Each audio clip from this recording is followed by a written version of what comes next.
ಗೆಳೆಯರೆ, ತಮಗೆಲ್ಲ ಭಾರತ ವೈಭವ ಚಾನಲ್ಗೆ ಸ್ವಾಗತ ಸುಸ್ವಾಗತ. ಪಶ್ಚಿಮ ಬಂಗಾಳದ ಮುಖ್ಯಮಂತ್ರಿ ಮಮತಾ ಬ್ಯಾನರ್ಜಿಯವರು ತಮ್ಮ ರಾಜ್ಯ ಜನತೆ ಅನುಭವಿಸುತ್ತಿರುವ ತೊಂದರೆ ವಿರುದ್ಧ ಸುಪ್ರೀಂ ಕೋರ್ಟ್ನಲ್ಲಿ ಖುದ್ದಾಗಿ ವಾದವನ್ನು ಮಂಡನೆ ಮಾಡಿದ್ದು, ಈ ಕುರಿತು ಇವತ್ತಿನ ಸಂಚಿಕೆಯಲ್ಲಿ ನಾವು ತಿಳಿಯೋಣ. ನೀವಿನ್ನು ನಮ್ಮ ಚಾನಲ್ನ ಸಬ್ಸ್ಕ್ರೈಬ್ ಮಾಡಿಲ್ಲ ಅಂದರೆ ಕೂಡಲೇ ಸಬ್ಸ್ಕ್ರೈಬ್ ಮಾಡಿ ನಮಗೆ ಬೆಂಬಲವಾಗಿ ನಿಲ್ಲಿ.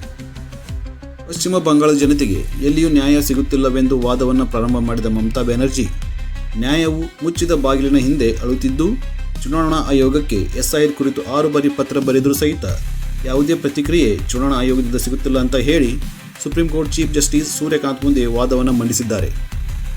ಪಶ್ಚಿಮ ಬಂಗಾಳದ ಮುಖ್ಯಮಂತ್ರಿ ಮಮತಾ ಬ್ಯಾನರ್ಜಿ ಅಕ್ರಮ ಬಾಂಗ್ಲಾದೇಶಿ ವಲಸಿಗರಿಗೆ ರಾಜ್ಯದಲ್ಲಿ ಆಶ್ರಯವನ್ನು ನೀಡಿ ಮತದಾನ ಹಕ್ಕನ್ನು ನೀಡುವ ಮೂಲಕ ರಾಜ್ಯದ ಡೆಮೋಗ್ರಫಿಯನ್ನು ಚೇಂಜ್ ಮಾಡುವ ಪ್ರಯತ್ನಕ್ಕೆ ಇವರು ಕೈಜೋಡಿಸಿದ್ದು, ಹಿಂದೂಗಳ ಹಬ್ಬವಾದ ದುರ್ಗಾ ಪೂಜೆಯನ್ನು ವಿರೋಧಿಸಿ ಇವರು ಸುಪ್ರೀಂ ಕೋರ್ಟಲ್ಲಿ ಮಂಡನೆ ಮಾಡಿರುವ ವಾದ ಇದು ಹಾಸ್ಯಾಸ್ಪದವಾಗಿದೆ. ಕೇವಲ ತುಷ್ಟೀಕರಣ ರಾಜನೀತಿ ಮಾಡುವ ಇವರು 2026ರ ಕೊನೆಯಲ್ಲಿ ನಡೆಯುವ ಪಶ್ಚಿಮ ಬಂಗಾಳದ ವಿಧಾನಸಭಾ ಎಲೆಕ್ಷನ್ ಅನ್ನು ಗಮನದಲ್ಲಿಟ್ಟುಕೊಂಡು ಸುಪ್ರೀಂ ಕೋರ್ಟ್ನಲ್ಲಿ ಡ್ರಾಮಾ ಕ್ರಿಯೇಟ್ ಮಾಡಿದ್ದಾರೆ. ಪಶ್ಚಿಮ ಬಂಗಾಳದಲ್ಲಿ ಚುನಾವಣಾ ಆಯೋಗ SIR ಪ್ರಕ್ರಿಯೆಯನ್ನು ಪ್ರಾರಂಭಿಸಿದ್ದು, 2026ರಲ್ಲಿ ವಿಧಾನಸಭಾ ಚುನಾವಣೆಯಲ್ಲಿ 2025ರ ಮತದಾರ ಪಟ್ಟಿಯನ್ನು ಆಧರಿಸಿ ಚುನಾವಣೆಯನ್ನು ನಡೆಸಬೇಕು ಎನ್ನುವುದು ಪಶ್ಚಿಮ ಬಂಗಾಳದ ಮುಖ್ಯಮಂತ್ರಿ ಮಮತಾ ಬ್ಯಾನರ್ಜಿಯವರ ವಾದ.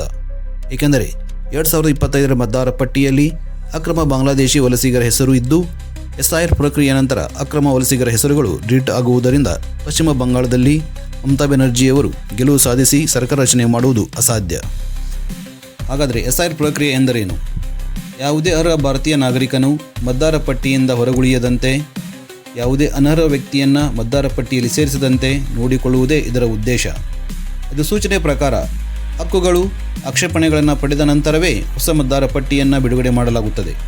ಮತದಾರ ಪಟ್ಟಿಯನ್ನು ಮತ್ತಷ್ಟು ಬಲಪಡಿಸಲು ಆಯೋಗವು ಡಿಜಿಟಲ್ ಟೆಕ್ನಾಲಜಿಯನ್ನು ಬಳಕೆ ಮಾಡುತ್ತಿದ್ದು, SIR ಸಮಯದಲ್ಲಿ ಮನೆ ಮನೆಗೆ ಸಮೀಕ್ಷೆಯನ್ನು ಕೈಗೊಂಡು ಹಕ್ಕುಗಳು ಆಕ್ಷೇಪಣೆಗಳನ್ನು ಪಡೆದು ವೋಟರ್ ID ಕಾರ್ಡನ್ನು ನವೀಕರಿಸುವುದಾಗಿದೆ.